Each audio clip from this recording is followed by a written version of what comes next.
Thank you very much. I'm feeling a bit daunted, to be honest, being here and having an opportunity to talk about some of the connections that have brought everybody here today and what it means for politics in the UK. I'm also feeling honoured that it's up to me to say at the very beginning that we're all standing on the shoulders of some utterly unbelievable organizations and people and energy who over the course of the last 5 to 6 years, pretty much from the eruption of Extinction Rebellion in our midst back in 2018, have reminded everybody what it is to stand up and be counted, to help others to see what the real truth is of the corruption that dominates politics in this country.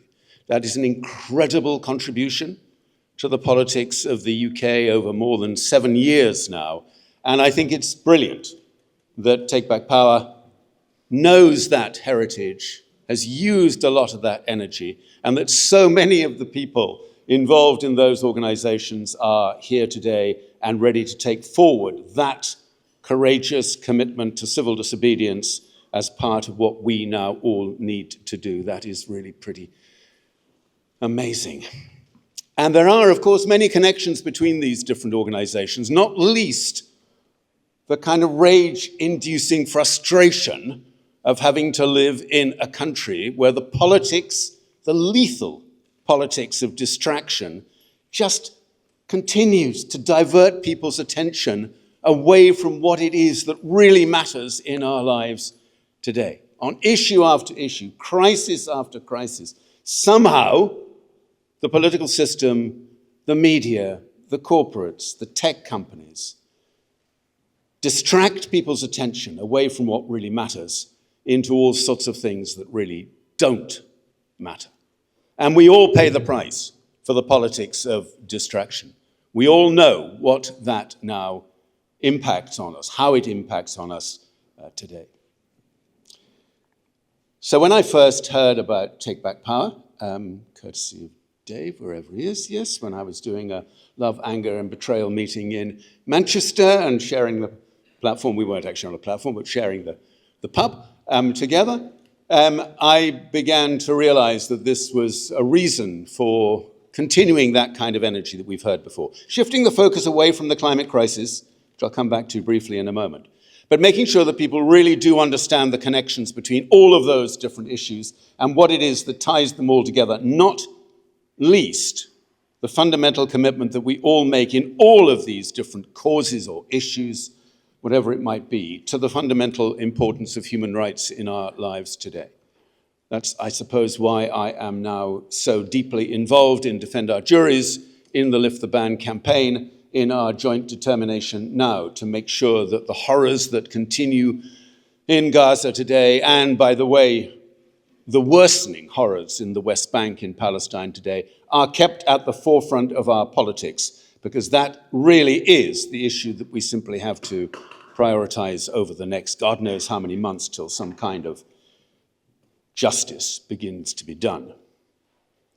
Although the news that Tony Blair has now been appointed by Donald Trump to the Board of Peace kind of leaves one absolutely horrified. But there we are. So for me, the connections is what really matters.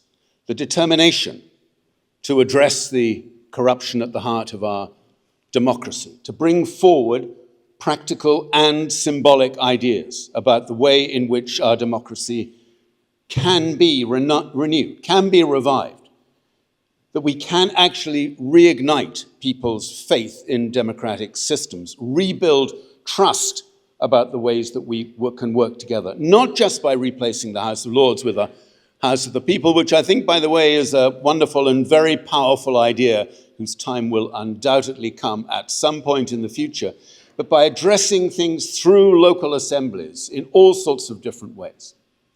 I, of course, as a 50-year-long member of the Green Party, am pretty delighted at the way the Green Party has stepped up and is doing some things now which would have been thought pretty unlikely in the Green Party even, 2 years ago. And listening to the way in which the Green Party now unapologetically is prepared to call out the fascism at work in this country, goes after Nigel Farage with the degree of directness that no other party in this country has done before, and has reminded people that now, with reform as the kind of dumping ground for self-serving sub-fascist Tories, this is a battle that we will take all the way through to the next general election, as you know. But it isn't just that. It's the determination that Zach brings to bear on the issue about the wickedness of scapegoating immigrants in this country, of diverting people's attention away from the fundamental inequalities that we face. So I welcome all of that. But the idea that the Green Party, or even your party, if it ever gets its act together, is going to be able to address these systemic, connected, deep crises in society is, I think, still a little improbable. The parliamentary system itself is so flawed. The need for extra-parliamentary civil disobedience is still so fundamental to what we now need to do, not least to call out the grotesque inequalities that dominate politics in this country. And you've seen some of the notable figures who represent that grotesque inequality on the screen behind you, behind me. It's astonishing that people have just got used to all of that, just live with it, have normalized, as it were, the rights of the super rich in the UK to go on extracting wealth limitlessly from our communities, to extract wealth from our public services. If anyone wants to know why social care is in such a mess in this country, you only have to look at the obscene profits that are made by private providers of social care systems here in the UK. To go on extracting wealth from our utilities, and I need hardly remind you of what that looks like in the water industry, where year after year after year, the interests and the needs of people, communities, and nature are set to one side to secure the interests of the shareholders in those water companies.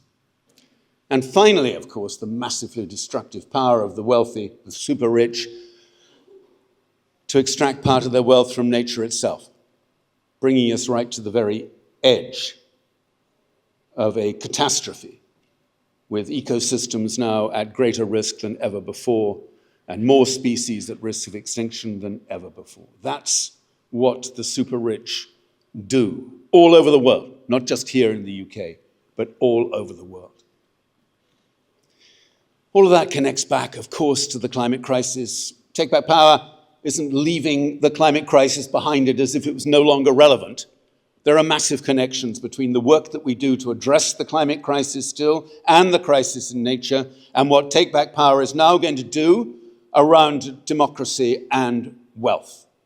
Enormously important connections. And I was reminded that just this morning, looking at a tiny bit of research published yesterday, highlighting the degree to which small-scale solar technologies now have a potential to revolutionize energy systems around the world. And it increases year on year as the technology gets smarter, cheaper, more efficient.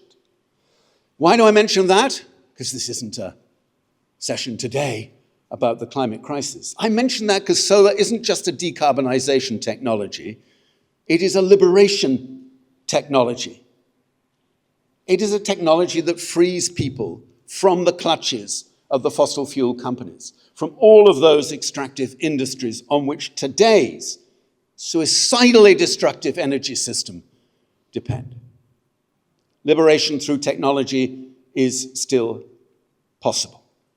It's only part of the deal, but it is still possible. And if we think about what it means in terms of civil defense, self-reliance, the work that we need to do to build community interests at that level, then a technology takes on a very different persona. It becomes something very different from a sequence of nuts and bolts and smart bits of kit. That's how we have to think of those technologies and the difference that those technologies can make to people's lives the world over, particularly in some of the poorest countries that have done least, of course, to cause the gathering climate crisis that we all face today. connections. That's really what it's all about.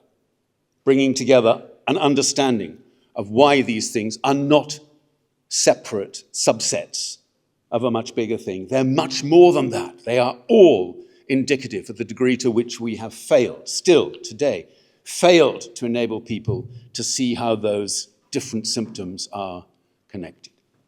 So I really hope, and I'm massively inspired by what I've seen so far from Take Back Power, the 2 actions so far, and my congratulations too to all those who've got the new organization off the block with such dynamism and inspiration. I really hope that Take Back Power will go on doing what other organizations have done up until now. Firstly, holding to account the corruption of the incumbencies that still dominate politics here in the UK today. And secondly, doing it in a way that gives people real, authentic hope about how we can actually build a very different country, how we can make it possible for people to prosper, all people to prosper within the constraints of the natural world on which we depend. That is still the big game plan. So I'm delighted to be here at such a significant moment and to add my little 2 pennies worth through the somewhat limited royalties from Love, Anger and Betrayal to ensuring that Take Back Power gets the resources that it actually needs. Thank you very much for inviting me.